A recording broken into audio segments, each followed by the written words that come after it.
इसके लिए सबसे पहले हम 1 कप चीनी में 3/4 कप घी को अच्छी तरह मिक्स करेंगे। पहले स्पैचुला की मदद से इसे अच्छी तरह मिक्स करेंगे। फिर इसे हैंड ब्लेंडर से इतना फेंटें कि ये फ्लफ़ी हो जाए। अगर ब्लेंडर नहीं है तो एग विस्क या फिर चम्मच की मदद से भी फेंटा जा सकता है।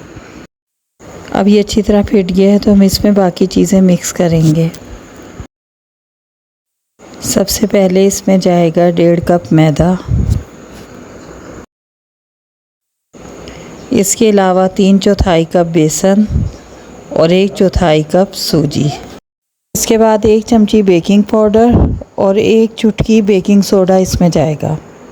अब इसको अच्छी तरह हाथों की मदद से गूंद लेंगे।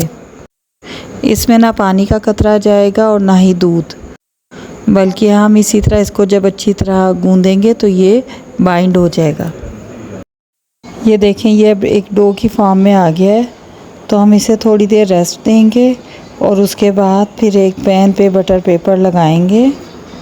बटर पेपर को ग्रीस कर लेंगे और उसके बाद इस डो में से हम छोटे छोटे पेड़े बनाकर उनको नान खताई की शक्ल दे लेंगे। ख़्याल रखना है कि जब आप नान खताई की शक्ल के पेड़े बनाएं तो उनमें क्रैक ना हो। अगर क्रैक हुए तो ये बेक होते वक्त टूट जाएगी, इसलिए हमने बहुत ख्याल रखना है। पैन में रखते हुए तमाम नान खताइयों के दरमियान थोड़ा सा फासला रखें। इस तरह ट्रे पे सारी नान खताइयों के पेड़े बनाकर रख दें। हम यहाँ पर 2 ट्रे तैयार करेंगे। एक को हम कुकिंग रेंज में बेक करेंगे जबकि दूसरे को बग़ैर ओवन के।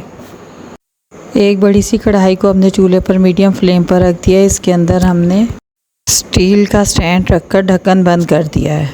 जितनी देर में हमारी कढ़ाई प्री हीट हो रही है, हम एक बाउल में अंडे की जर्दी लेंगे और ब्रश की मदद से इसे नान खताइयों पर अच्छी तरह लगा देंगे। अंडे की जर्दी लगने की वजह से नान खताइयों की शक्ल बहुत खूबसूरत आएगी। अब हमारी कढ़ाई प्री हीट हो चुकी है तो हम इसका ढक्कन हटाकर इसके अंदर नान खताइयों की ट्रे को रख देंगे। इसके बाद दोबारा ढक्कन ढक देंगे। लो मीडियम फ्लेम पर इसको बेक होने में तकरीबन 20 से 25 मिनट लगेंगे। टाइम कम या ज़्यादा भी हो सकता है, साइज़ और फ्लेम पर डिपेंड करता है।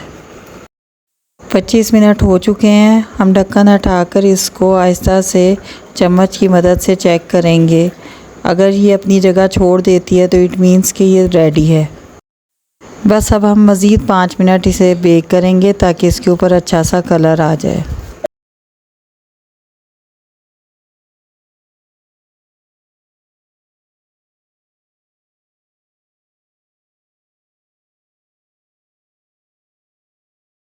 जबकि दूसरी ट्रे हमने कुकिंग रेंज में बेक की है। और आज की टिप ऑफ द डे में हम आपको बताएंगे कि अगर आप चाहते हैं नान खताई की शक्ल अच्छी आए और ना टूटे तो आप इसको बनाकर थोड़ी देर के लिए फ्रिज में रख दें